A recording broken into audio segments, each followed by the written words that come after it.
Guys, magandang gabi sa inyong lahat. Kung saan mo kayo nakapagod. Kung nasa bahay na ba kayo sa inyong mga pamilya. Ngayon, o gusto magtrabaho kayo. Gusto ko lang iparating sa inyo sa gabi na ngayon. Kung nagtrabaho man kayo, mag-ingat kayo palagi sa inyong trabaho kasi may nag-alala din sa inyo yung mga pamilya nyo mahal sa buhay na na maglagpasan yung mga hirap sa buhay ninyo kasi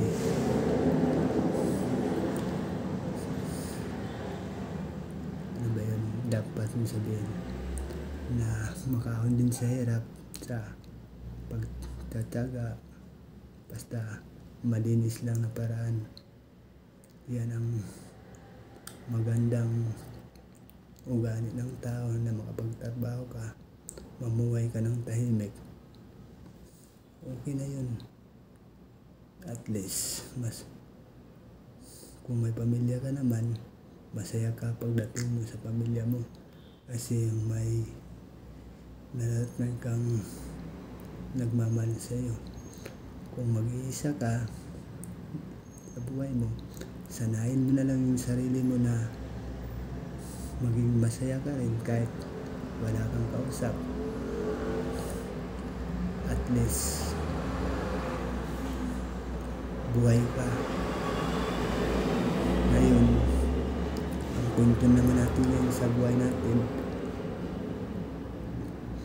nasa mga pagtataga sa trabaho natin na gusto tayong makahon sa hirap, na meron kang paraan na ma-survive mo ang buhay mo ba sa araw-araw. Ngayon guys, na simula nung nag-tiktok ako, nag-send ng video, tapos yung mga video ko nakikita din ng mga kasamaan ko, ay pinapaliwanag nila sa akin ano daw yung mga ginagawa ko sa buhay. Sabi ko sa kanila, gusto ko lang ma-improve yung buhay ko, nasa ganun mawala yung stress ko ba sa dating ng boarding house ko, na makapag-isip din ako ng tamang gawin ko sa buhay ko ba. Yun ang iniisip ko kasi wala naman akong kausap, at saka gusto ko din matulungan yung pamilya ko sa probinsya namin. Kaso lang guys, ang hirap ng buhay sa Manila kasi kung yung sahod mo 500 lang sa ngayon, sa 7 buwan ko dito sa Manila nagtrabaho, sa ngayon ang porsyentral wala pa rin akong naipon. Ang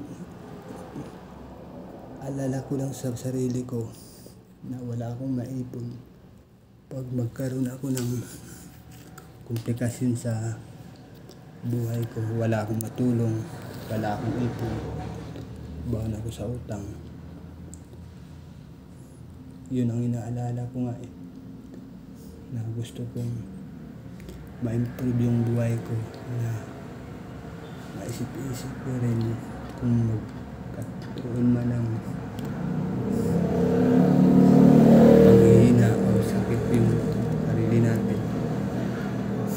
At least kung may ipon ka, magamit mo yun, yung ipon mo, para makarecover ka. Ngayon naman, malaking bagay din sa akin ito na gumagawa ako ng video sa travel namin sa araw-araw, sa pagkarga. Doon ko rin na-realize yung buhay ko na Padaan-dahan mawawala yung hiya sa sarili ko ba para pagpatuloy ko yung mga bagay na gusto kong i-improve sa sarili ko. Yun ang gusto kong matak ngayon sa sarili ko, na magkaroon ng kaisipan na matalas at may pag-iisip na malinaw ba guys, na ang dapat mong gawin, maging masaya ka lang. Oo naman, tanggap ko.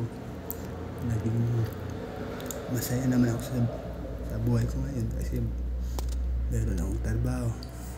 Pero ngayon, sa akin lang trabaho. Doon ako nagka-aberya ng mga paggagasto ko kasi hindi ako marunong mag-budget ng pera. Kung pagkasahod, kunwari magpasahod ako sa 15, tapos alam mo naman, araw-araw nagagasto tayo ng pera sa pagkain. Ngayon nga guys, sa 7 buwan ko dito sa Maynila, ilang damit lang yung nabili ko na pagtatrabaho ko. Hindi nga ako nakapagbili ng mga gamit na branded kasi yung kita natin sakto lang sa araw. Tapos isa pa guys, meron tayong bisyo na paninigarilyo. Sa araw-araw di natin malalaman kung magkano yung gasto natin. Pero ngayon na pizza 15, sa pagsahod ko, kung may matira man akong sahod sa mga bayad-bayad sa mga utang, sa araw-araw na gasto ko, nagkaroon akong utang sa mga katrabaho ko rin. Yung pera ko na masahod ngayon, gusto kong makapag-ipon ako kahit kunti lang na bagay, kasi baka magkaroon ng bariya yung sarili natin, meron tayong magamit. Buti nga sa 7 taon ko na pagtrabaho guys, salamat din tayo sa Panginoon na wala tayong, di tayo nagkaroon ng sakit, malusog yung katawan natin. Yun ang hiling natin sa Diyos, na malaking bagay na din na may pasalamat ba tayo sa Panginoon na wala tayong aberya sa sarili natin. Pero ngayon ko pa lang guys na-realize, nung simula nung nag-video na ako, doon ko natanto sa sarili ko, sa araw, sa believer namin, doon ko na pagtanto-tanto talaga na kung magkaroon man ng kunting aberya yung katawan ko, na wala akong naipon na pera, di siyempre lalala. Ngayon na guys, sa 1 linggo na ngayon nakaraan, araw-araw yun nagtatrabaho ako. Pero alam mo ba yung dinaras na wala kang pera? Gusto mong kumain, gusto mong magmerinda, wala kang makain.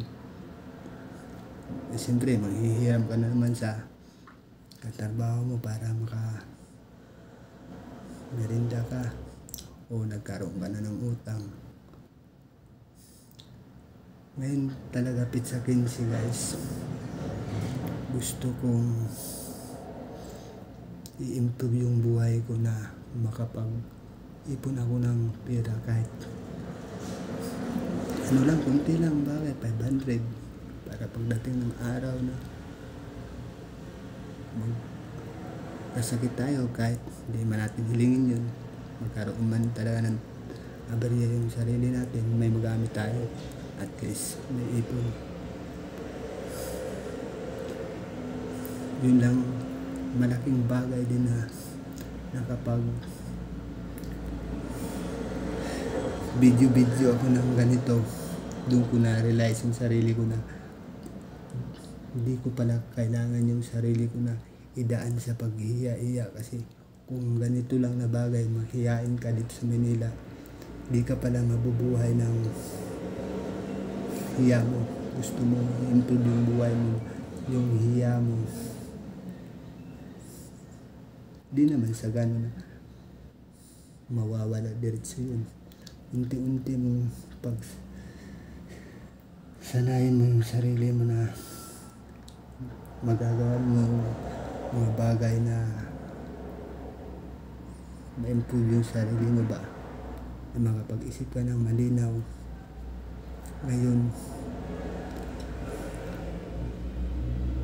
papasalamat din ako sa Panginoon na ngayon na gabi ito, gumagawa ko ng video, makwento ko sa sarili ko, mapapanood ko kung ano ba yung ginagawa ko sa buhay ko.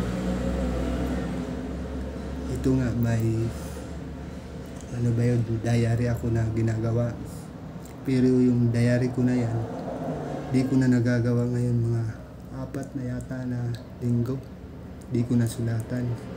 Nung nakaraan na mga linggo, nung di pa pagtungtong ng December, yung diary ko na yun, nasulatan ko na araw-araw yun, para yung nangyari sa buhay ko, pagdating ng araw na mapuno ko yun, mababasa ko. Kung ako lang makabasa nun, kasi ako lang sulat mababasa ko, doon ko ma-realize talaga yung buhay ko, kung ano bang nagawa kong kamalian na mga bagay hindi ko pa nagawa. Tayo, mababa lang yung pinag-aralan natin, hindi na tayo maghahanap ng mas mataas na sahod. Oo nga, magkaroon tayo ng mataas na sahod. Siyempre, magkaroon ka ng mataas na sahod, yung galawan mo dun, siyempre naman, di mo ganun lang galawin mo, kasi yung pasahod sa'yo, kontento ka naman, ma-realize mo din kung di ka, sinasabi nila yung katamaran, matatanggal ka rin yan pag nagtamad-tamad ka. Doon sa construction dati, nagtatrabaho ko, labor, malaking bagay, malaking hirap yung pagtatrabaho natin ng labor. Isang linggo pa lang, kada linggo-linggo yun, may karamdaman ka na di mo maintindihan yung karamdaman mo, kahit di ka na silayan ng hindi ka init ng araw. Tapos dun ka lang sa di ka mabibilad, iba yung pakiramdam mo, trabaho. Siyempre pagod ka rin kasi may ginagawa ka. Pinapagdaanan ko na din yung mas na karon ang aberya yung katawan natin ng sobrang pagod, nagkasakit. Pag nagkasakit ka sa contraction, lalo na pag subkon yung trabaho mo, nakontrata lang ng engineer at saka foreman, wala kang matatanggap na benepisyo.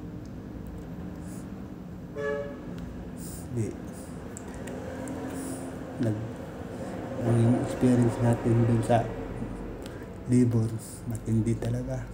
Pagod, nagkaroon na tayo ng sakit. Dun umiwas na ako dun. Nakaiwas na ako dun sa labor. Umangat na yung kaalaman ko. Naging mason din ako.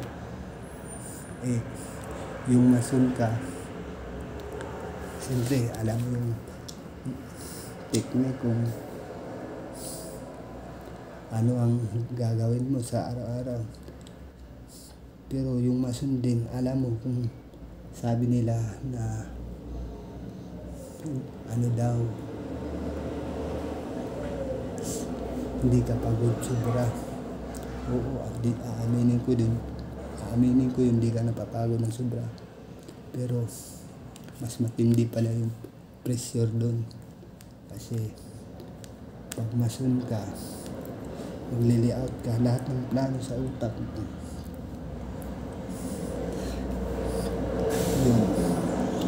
yung palit. Kung masun ka no, yung umari sa umaga,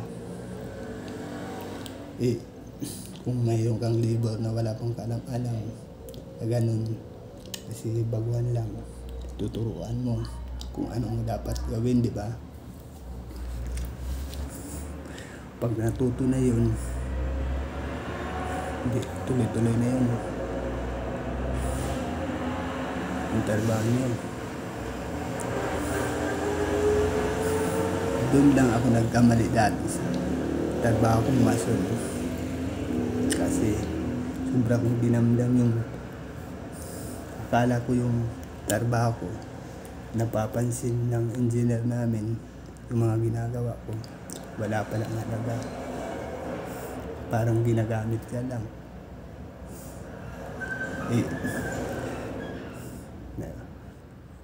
Natanggal ako dun kasi nagkaroon din ako ng lamot sa sarili ko na masun man ako nun, may tawan din akong matigas pa sa akin ulo. Akala niya mapapasunod niya ako kasi marami siyang alam daw. Sabi ko, oo nga, labor kita, dapat sumusunod ka sa mga nagagawa ko. Yung turo ko, oo, sumunod naman siya. Pero minsan din, di naman tayo madamot sa ganun na mga paraan na ibibigay mo din sa kapwa mo tao yung technique na makapag-improve din yung sarili nila sa labor. Kasi nandun ako galing sa labor nung nangyari nun, panay alis, di yung trabaho ko failure. Doon ako nagalit, nagkaroon kami ng lamat, ligtan. Sabi ko, huwag kang magalit sa akin dahil yung papaliwanag ko sa iyo, yung ginagawa mo, napipiliyo yung trabaho natin, ay siyempre hindi lang ikaw yung mapiliyor ang trabaho, ako. Kasi di mo yung ginagawa yung sa'yo. Tinuturuan naman kita ng tama na yun ang dapat mong gawin. Pero di ka naniniwala sa akin. Ay ganun din yung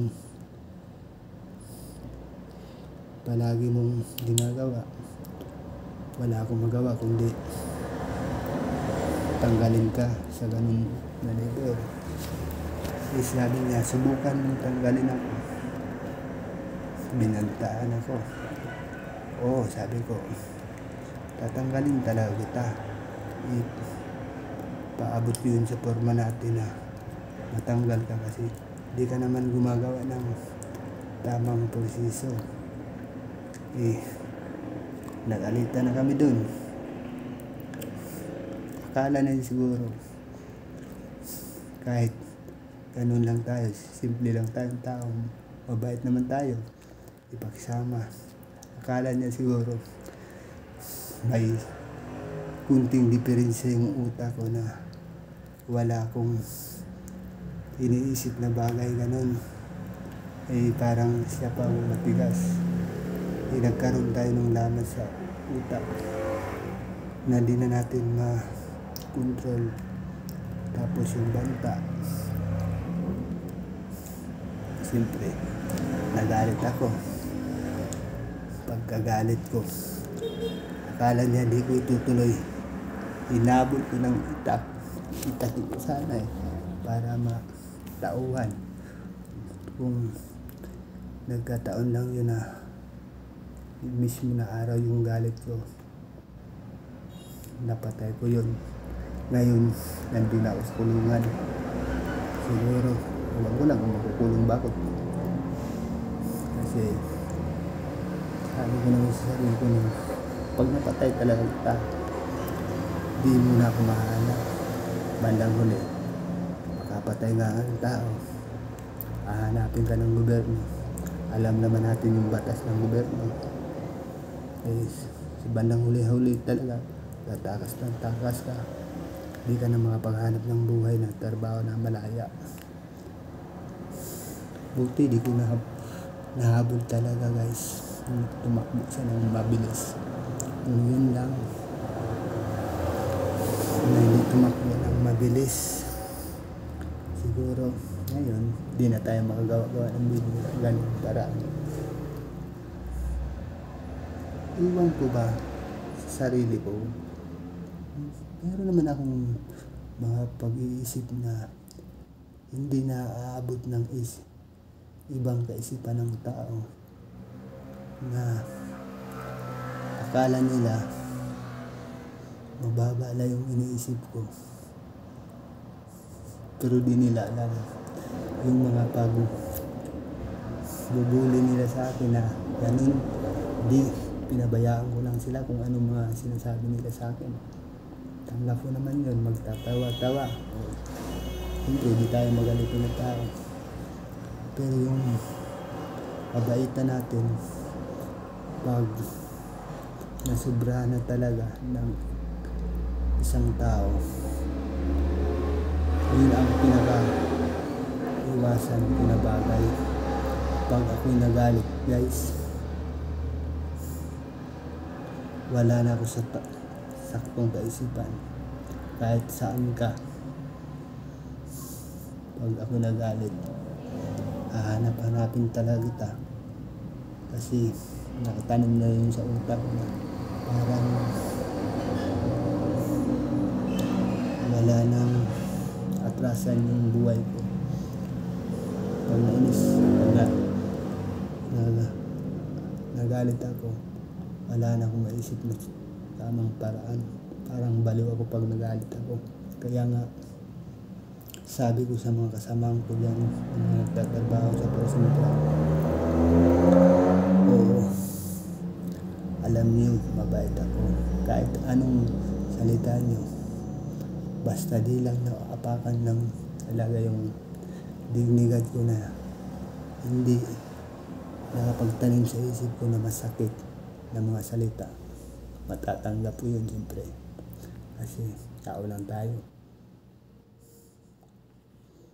Yun talaga ang hindi ko maintindihan sa isip ko, yung para bang pag sa araw na nai-stress ako, oo nga, may iniisip tayong mga bagay-bagay na gusto natin improve. Pag ganun, nakapag-isip ako ng hindi tama pa, lalo na pag mayroon akong bagay na tao sabi nila bully. Ngayon, mawawala yung pag-iisip ko na itutuloy ko yung mga bagay-bagay na gusto kong improve sa sarili ko. Doon ako nagkamali kung ano bang dapat ko pang gawin sa sarili ko na maiwasan ko yung mga bagay na ganun. Alam naman nila, sabi ko pag ako'y nagalit talaga, yun ang isang bagay na hindi na ako atras. Yun ang kamatayan na talaga kasi ako sa buhay ko. Sa ngayon, papasalamat din ako sa Panginoon na walang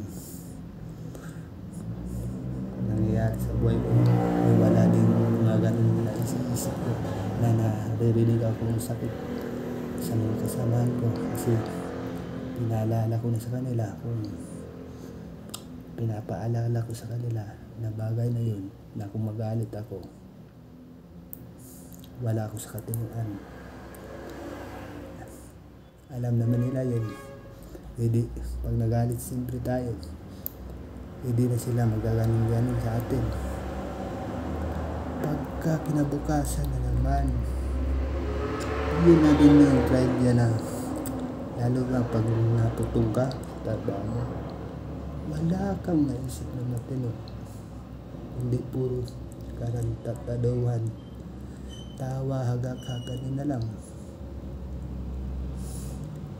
Sana Lord, yun ang dasal ko sa Panginoon, na habaan, ibibigay niyo yung pasensya sa akin na ganun na bagay, na hahaba pa yung pasensya ko, na hindi ako makapamanakit ng ibang tao. Kasi yun lang ang malaking bagay na di tayo makapasok sa maling landas, na makapasok tayo sa kulungan. Ganun. Siyempre kung makapatay man tayong tao, magagalit din yung nasaktan mo. Buhay yun nautang mo. Ganun din yung kabayaran sa'yo. Salamat din tayo sa Panginoon na hanggang ngayon buo pa rin yung paniniwala natin na binibigyan tayo ng saktong kaisipan na mag-improve pa yung buhay natin. Ngayon nga, malaking bagay na napagawa ko ng video sa araw-araw. Kung paunti-unti man yung improve ng buhay ko, yung iya sa sarili ko kibali sa Bisaya pa, yung kunting iya, parang unti-unti na rin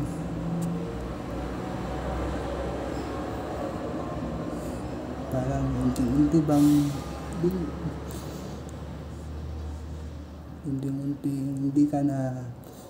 hindi ka na mahihiyain ng todo ba, ganun yung mga ginagawang video. Doon ko na natutunan yung sarili ko na may paglibribangan pala ako sa ganung bagay, ma-improve yung sarili ko. At saka kanina deliver kami na wala akong pera. Doon ko na pag-isip-isip talaga, sabi ko sa sarili ko, paano kaya kung darating yung bagay na hindi ko inaasahan sa sarili ko na manghihina yung katawan ko. Yun ang naisip ko kanina na wala akong pera, wala akong maibili ng gamot.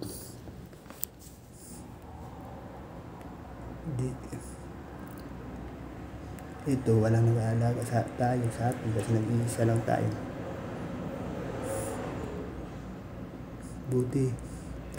Buti talaga kasama ko rin yung matinding pagdarasal na nakapokus ako sa sarili ko na abaan ko pa yung pasensya ko. Yun ang pasalamat ko sa Panginoon na wala ang nangyari sa buhay ko, na kahit ganito tayo nakapaghanap buhay, masaya naman yung pagtatrabaho natin. Isipin natin ganun.